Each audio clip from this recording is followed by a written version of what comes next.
noticed some oil around the needle bar? Don't worry, here's why it happens and how to fix it easily. If the oil suction pipe isn't working properly, it can cause oil leakage.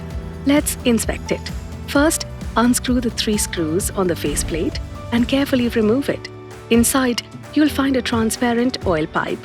Run the machine and check if it's drawing oil from the oil bush. As you can see, the pipe isn't drawing oil from the oil bush, causing the needle bar leakage. Let's fix it. Tilt the machine into the rest position. As you can see, the pipe has detached from this point. Now, reinsert it and push it firmly into place. Now, tilt the machine back up, run it and check. The oil is now circulating through the transparent pipe, meaning the oil suction is working perfectly again. Now check. The needle bar is clean and free from any oil leakage. Your Singer machine is ready for smooth stitching once more.